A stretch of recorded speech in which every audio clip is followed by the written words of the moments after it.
Саламатсыздарбы, өлкө аймагында катталган акыркы кабарлар менен тааныштырып, эфирде Ош Бирим жаңылыктары, студияда кызматта мен Айжамал Жубай кызы. Алгач бул күнү катталган окуялардын кыскача түрмөгү. Улуттук коопсуздук мамлекеттик комитетинин мыкты кызматкерлери эрдик медалы жана ардак баракчалары менен сыйланды. Аймактарда өз акчасына ишкана ачып, салык төлөп келген ишкерлердин абалы менен кабарчыбыз таанышып келди. Өлкөдө рак илдеттерин алдын алууга жана ооругандардын санын азайтууга аракеттер көрүлөт. Ош Бирим телекомпаниясынын жүрөктөн жүрөккө аттуу кайрымдуулук акциясынын алкагында жалгыз бой энелер жардам алышты. Алгач расмий жаңылыктардан. Президент Алмазбек Атамбаев күч түзүмдөрүнүн жетекчилери менен жыйын өткөрдү. Мамлекет башчысы куралдуу күчтөрүн реформалоонун жүрүшү, ошондой эле аскер түзүлүштөрүн чыңдоо жана армияны заманга ылайыктоо тууралуу күч түзүмдөрүнүн маалыматын укту. Жыйындын катышуучулары президентке улуттук коопсуздукту жана өлкө коопсуздугун бекемдөө, жарандардын коопсуздугу жана укук тартибин камсыз кылуу боюнча жүргүзүлүп жаткан иштер жөнүндө айтып беришти. Алмазбек Атамбаев күч блогунун жетекчилери жана аскер кызматчылары менен алардын үй бүлөлөрүн социалдык коргоо, анын ичинде турак жай менен камсыз кылуу боюнча комплекстүү иш-чаралардын натыйжалуулугун арттыруу боюнча пландарын талкуулады. Мамлекет башчысы жыйындын катышуучуларын алдыдагы мекенди коргоо күнү менен куттуктап, куралдуу күчтөрүн өнүктүрүүгө жана бекемдөөгө мамлекет мындан ары да көңүл бурарын белгиледи. Өлкө башчысы ошондой эле Кыргызстандын улуттук коопсуздугун камсыздоого кошкон салымы үчүн Улуттук коопсуздук мамлекеттик комитетинин кызматкерлерине Кыргыз Республикасынын эрдик медалын жана ардак баракчаларын тапшырды. Өз сөзүндө мамлекет башчысы кесиптик чеберчилиги жана өлкөнүн, анын жарандарынын коопсуздугун камсыз кылуу боюнча милдеттерин так аткаргандыгы үчүн УКМК кызматкерлерине кыргызстандыктардын атынан ыраазычылык билдирди. Президенттин белгилешинче, УКМКнын чынчыл жана ак жүрөк офицерлеринин жана жамаатынын күчү менен соңку кезде жарандардын атайын кызматтарга мамилеси оң жагына өзгөрдү. Бул силердин эмгегиңер. Бүгүн күч түзүмдөрү өлкөнүн жана анын жарандарынын коопсуздугун камсыз кылуу боюнча милдеттерин так аткарып жатышат жана мындан ары да аткара беришмекчи деп белгиледи мамлекет башчысы. Өкмөт башчы Темир Сариев тарабынан бул жылы ар бир район жетекчилигине өз аймагында 10 өндүрүш ишканасын ачуу милдеттендирилген. Бирок буга мамлекеттин күчү жетпегендиктен аймак жетекчилери жеке ишкерлер менен кызматташат. Анткени менен өз каражатынан ишкана ачып, жайгашкан аймагына салык төлөп келген ишкерлердин абалы кандай? Кесиптешим Кенжеби Маматсадыкова кызыгып көргөн. Ноокат районундагы Аржимел жоопкерчилиги чектелген ишканасы 2015 жылдан баштап жерге түшкөн алмаларды кайра иштеп, алма ширесин өндүрө баштаган. Сезон учурунда район аймагындагы жарандардан 125 тонна алманы алып, андан 65 тонна шире алышкан. Бирок финансылык тартыштыктан улам продукцияны сатууда башка мекемелер менен иштешүүгө мажбур болушууда. Алма согуну быйыл биз финансылык каржылык маселеси биз өзүбүздө тартыш болгон себептүү биз Бишкектеги жана Ысыкөлдөгү Эрай, Нактай, Органик деген ишканаларга биз услуга катары биз куюп пакетти бердик. Булар өздөрү сатып атат. Негизинен ички рынокко унча жакшы кетпейт экен. Эмнеге дегенде конкуренция күчтүү. Бизге окшогон секторден республика боюнча 14 бар. Адатта жерге түшүп, малга жем болуп, же жөн эле чириндиге айланып кетчү алманы эми ноокаттыктар ушул жайга алып келип, сортуна жараша сатып кетишет. Бирок аларын алып, даяр шереге айландырган менен ишкерлер үчүн продукцияны реализациялоо көңүлдөгүдөй болбой жатат. Ишмердүүлүк жүргүзгөн 6 ай ичинде 65 тонна алма ширесин өндүргөнү менен кардарлардын жоктугунан анын 10-15% гана сатыкка чыккан. Учурда ишкананын базасында 45 тонна алма ширеси сакталып турат. Бирок ишкерлер Бажы союзунун күчүнө кириши менен мына ушундай даяр экологиялык жактан таза, эч кандай зыяны жок азык заттар Казакстанга, Россияга кең кесирик сатылат деген ишеними чоң. 25 жумушчуну иш менен камсыз кылган ишкана орто эсеп менен 10 000 сомдон айлык акы төлөп берет. Анткени менен үзгүлтүксүз шире өндүрүп чыгаруу үчүн керектүү техникалар жетишпейт. Бирок алдыңкы күндөрү өрүк шабдалы гиларстын ширесин өндүрүүнү максаттап жаткан ишкерлер сатуучу кардар болсо эле жылына 300 тоннага чейин шире өндүрүүгө мүмкүнчүлүк бар дешет. Ишкананын айыл өкмөттүн казынасына кошкон салымы да зор. Бул курулушка жалпы 13 600 сомдук акча каражат жумшалды. Günüge 5 tonna alman kayra işletүүчү цех өндүрүмдүүлүгү мына быйылкы жылы 180 000 сом айыл өкмөтүнөн алык төлөп берди. Түшкөн алмаларды атай 3 сомдон 2 сомдон баштап 4 сомгача алды сортуна жараша. Ушул жерге алып келип тапшырып нак акча алышып атат биздин тургундар. Ноокат районундагы кийинки өндүрүш 20-дан ашуун шириндиктердин түрүн чыгаруучу кондитер цехи 4 адамдын демилгеси менен бул жай 2012-жылы ачылган. Айыл өкмөткө тиешелүү салыгын төлөп, ишмердүүлүк жүргүзгөн жетекчилик 15 адамды жумуш менен камсыз кылган. Мен бул жерде иштегениме 1 жыл болду. Мен буларды биринчи жолу ошто үйрөнүп келгенбиз. Анан мындай ишканалар көбөйсө жакшы болмок эле. Көп курбуларыбыз дагы бекер жүрүшөт дейт. Ушундай ачылганы бизге жакшы пайда берет. Күнүнө бул жайдан 500-600 килограмм шириндик чыгарылат. Жаңы бышкан азыктар Ноокат Кызыл Кыя базарларын тейлейт. Жергиликтүү бийлик тарабынан салыгын азайтуу сыяктуу колдоолор көрсөтүлгөн. Бирок ишкердин айтымында мамлекет тарабынан арзандатылган насыялар берилсе жакшы болмок. Азыр өзүңүздөр көрүп атасыздарбы, алги заманбап техникалар жок да, биз азыр алгидай болуп баштаганбыз да булардычы. Дагы эми мындай жеткиликтүү эмес да. Ошо оборудованиялар керек, печенье сыга турган аппараттар керек. Мына печкелеринен сроктор жетип калат да. Ошолорду жаңылаш керек. Ошондойлорго бир көбүрөөк убакыт менен кредиттерди берсе. Мамлекеттен эч кандай жардам албай туруп, тескерисинче тиешелүү салыгын төлөп келген мындай ишкерлерге жардам берүү зарыл. Анткени алар өз эле эмес, айыл тургундарынын жумуш менен камсыз болуп, үй бүлөсүн багуусуна да мүмкүнчүлүк түзүп беришүүдө. Тиешелүү техникалардын жетишсиздигинен шириндиктерди даярдоо көбүн эсе кара жумушчулардын мойнуна жүктөлөт. Бирок анткени менен жумуш анчалык деле оор эмес. Кадимки үй бүлөлүк тиричиликти кылган менен катары эле жумушчулар орто эсеп менен 12 миңден айлык акы алышат. Анткени менен Орусияда анчалык кыйналбаса дагы үй бүлөнү бакканга толук түрдө жетет. Кенжебүй Маматсадыкова, Бектели Акылбек уулу. Ош берим жаңылыктары Ноокат районунан. Кытайда маңзат сатууга айыпталып, өлүм жазасына тартылган кыргызстандык Светлана Кулбаеванын сөөгү Бишкекке алынып келинип, 20 февралда уулуна өткөрүлүп берилди.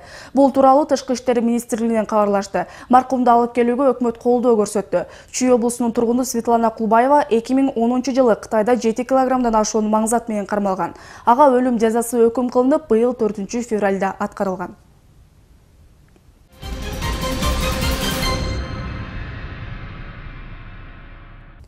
Өлкөдө рак илдеттеринин алдын алууга көрүлүп жаткан аракеттер кайсы бир деңгээлде болгону менен, бирок ооругандардын санын азайтууга ар тараптуу мүмкүнчүлүктөрдүн жетишпегендиги пайда болууда.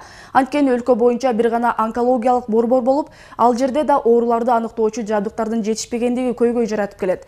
Мына ушуларды коомчулукка алып чыгып, онкологиялык оорулардын алдын алууга кандай аракеттер көрүлөсү керек деген суроолордун үстүндө маалыматтык кампания өткөрүлдү. Кененирээк кезектеги материалда. Сизди толук камсыздоого биздин оорукананын чамасы жетпегендиктен операцияга, реанимацияга керектүү нерсенин баардыгын өзүңүздүн каражатыңызга сатып аласыз.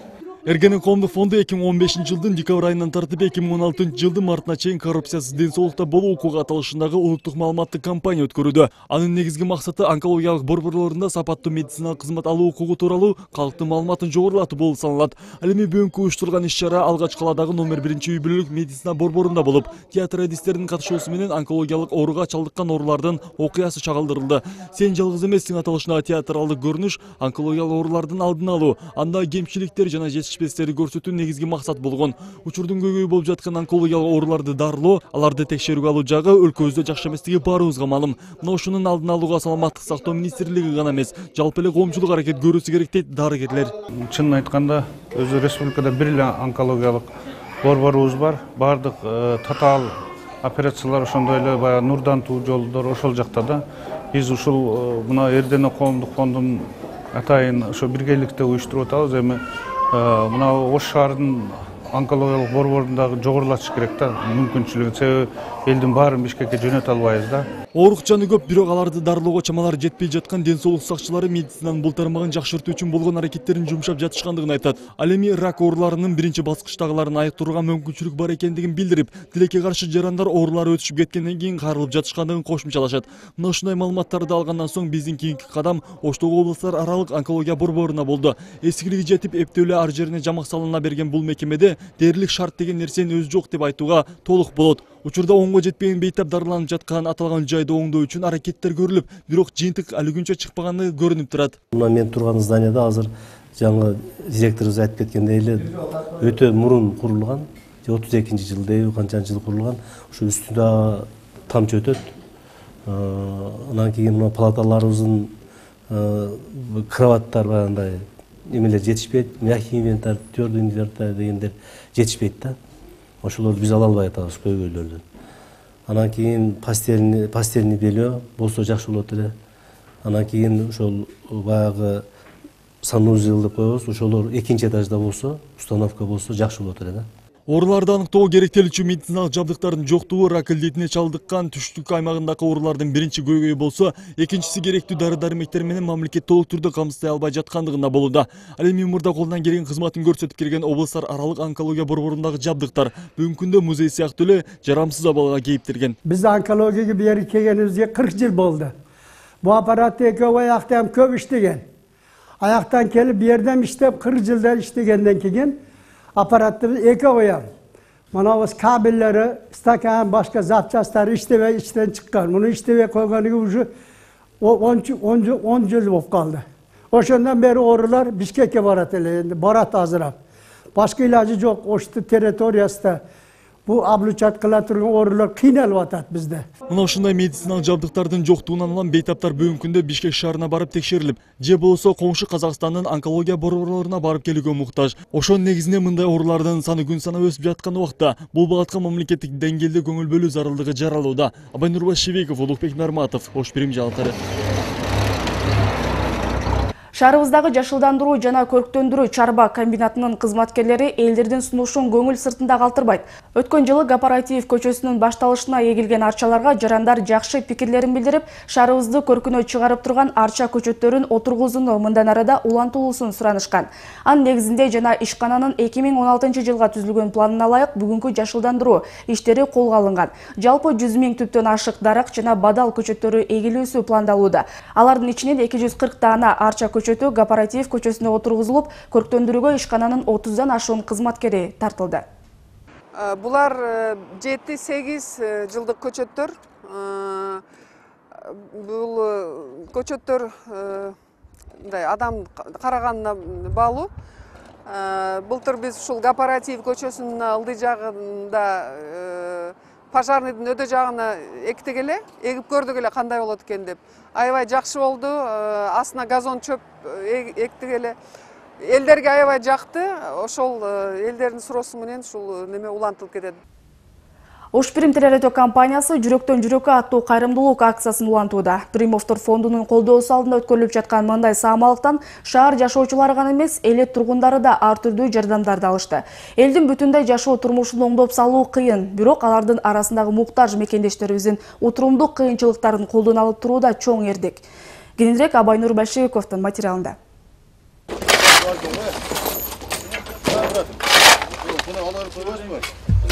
Бүгүн Перетикова ишканасынын алдына жардам сурап кайрылган тараптар топтолушту. Анткени Ош Бирим телеканалынын жүрөктөн жүрөккө аттуу акциясынын алкагында Примовтор фондунун демирчилиги менен жардам берүүгө каралган. Мына ушундай жардамга муктаж жарандардын катарында Алай районунун тургуну Арапбай Исмаилов да бар. Айтуусуна караганда кызы турмуштан ажырап, бүгүнкү күндө мотурайган 3 наристеси менен жашоо арабасын тартып келет. Дүйнөлүк каатчылык каптап, бизнеси бар адамдар жоготууларга учурап турганда, эч кандай жумушу же акча табуу булагы жок болгон тараптардын жашоосу чындыгында оор экени айтпаса да белгилүү. Мына ушундай мекендештердин кыйын күнүнө кайдыгер карабаган Примовтор фонду бүгүн аталган үй бүлөгө көмүр жагынан жардам кылып, колундагы жүгүн бир аз да болсо жеңилдетти. Мен кызымдын күйөөсү өтүп кеткенде квартирада жашайт. 3 баласы бар. Ошого муктаждыгына ошо көмүр берип атышат. Ошого рахмат. Ар дайым жардам кыла берсин, ден соолук чың болсун. Иштери ийгиликтүү болсун. Мындан сырткары Примов коомдук кайрымдуулук фондунун демирчилиги менен жакында эле буйрук чыгып, анда жардам сурап кайрылган арыздардын негизинде байкоочу кеңештин сунушу үй шартын иликтөө менен бир топ жарандарга жана мекемелерге ар түрдүү өлчөмдө акысыз көмүр берүүгө каралган. Жалпысынан февраль айында бизге кайрылган адамдардын саны 22 болду. Алардын ичинен көмүргө, дарыланууга акча каражатын операцияга сураган учурлар болду. Ал эми ар бир арыз боюнча биз атайын барып жерлерде кошуналардан, квартальный комитет домкомдор менен тыгыз байланышта иштеп, тактап анан кийин беребиз. Жалпысынан февраль айы боюнча 50 тонна көмүр жана 69 000 сом акчалай түрүндө жардам берилди. Бир топ жылдардан бери ар түрдүү жардамдарды кыйын кырдаалдарга карабастан тургундар үчүн берип келе жаткан Примовтор фондунун мындан аркы иштеринин ийгиликтүү болушун тургундар бир ооздон билдиришет. Ушул кезге чейин эшигин кагып, жардам сурап келген адамдын суранышын куру калтырбаган аталган фондда Ош Бирим телеканалда муну менен чектелбей, ар дайым уюштуруп келген кайрымдуулук иш-чараларын жыл бою ар түрдүү багытта өткөрүшөрүн баса белгилешти. Абайнур Башибеков, Мирлан Урманов, Ош Бирим жаңылыктары. Алам алкагында болуп жаткан акыркы кабарлар менен берүүбүздү дүйнөлүк жаңылыктар улантат.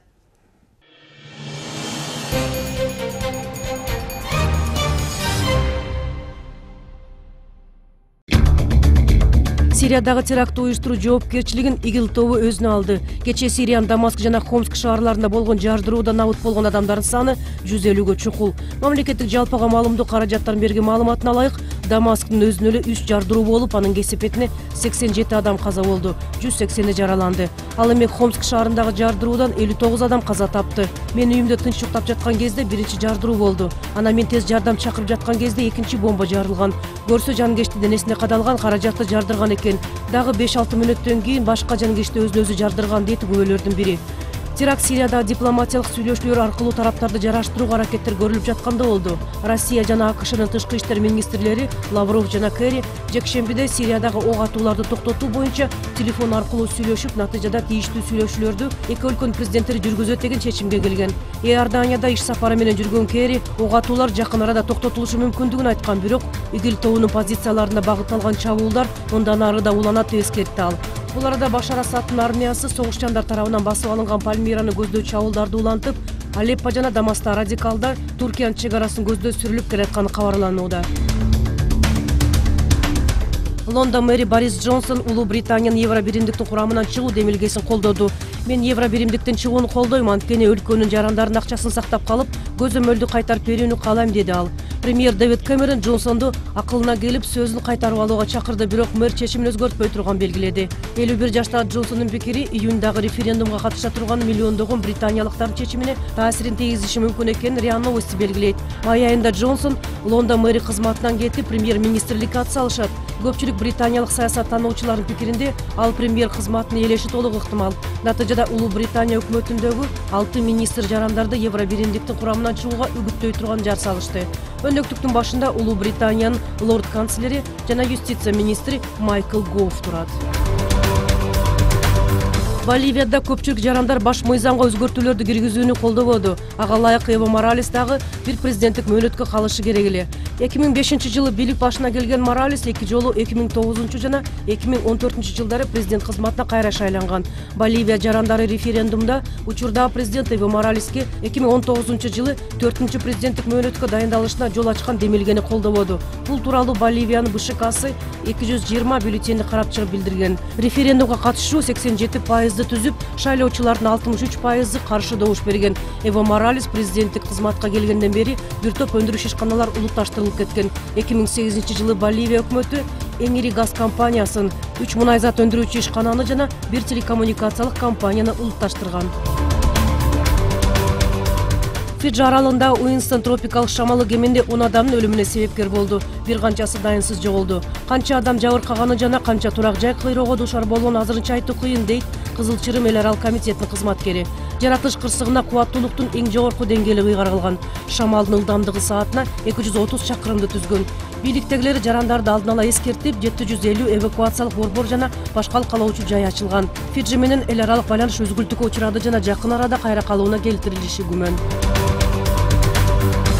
Virgin Galactic компаниясынын ээси британиялык миллиардер Ричард Брэнсон туристтер үчүн суборбиталык космостук кеменин жаңы моделин сунуштады. Анын бет ачары компаниянын сыноо борбору жайгашкан Калифорниянын Мохаве талаасында болуп өттү. Космо учак биринчи моделди алмаштыруу үчүн жасалган. Аны текшерүү учурунда жарылып кетип, сыноо кайгылуу аяктаган болчу. Кеме ылдам жүрүүчү учактан бөлүнүп, өзүнүн кыймылдаткычын жандыргандан кийин көп убакыт өтпөй бөлүктөргө ажырап кеткен. Бир учкуч каза таап, экинчиси парашют менен секирүүгө үлгүргөн. Компания берген маалыматка караганда кырсык каза болгон учкучтун катачылыгынан улам болгон. Кеменин биринчи моделин сыноо учурунда болгон кыйроо компаниянын беделине кедергисин тийгизген. Жаңы кеме мурдагы катачылыктарды эске алуу менен жасалды. Бирок азырынча кеменин бортунда туристтерди учуруу боюнча сөз боло элек. Брэнсон жабдуунун 100%га коркунучсуз экени далилденгенге чейин күтмөкчү. Virgin Galactic компаниясынын кемеси туристтерди кеме бортунда суборбиталык космостук саякатка чыгуусу үчүн жасалган. Алдын ала божомолдорго караганда кеме жерден 100 чакырым бийиктикке көтөрүлүп, ал жакта бир нече мүнөт жүрө алат. Учак 8 адамга ылайыкталган, 2 учкуч жана 6 жүргүнчүгө. Билеттин баасы $250. Учууларга катышуу ниетин 700 адам билдирип кайрылган.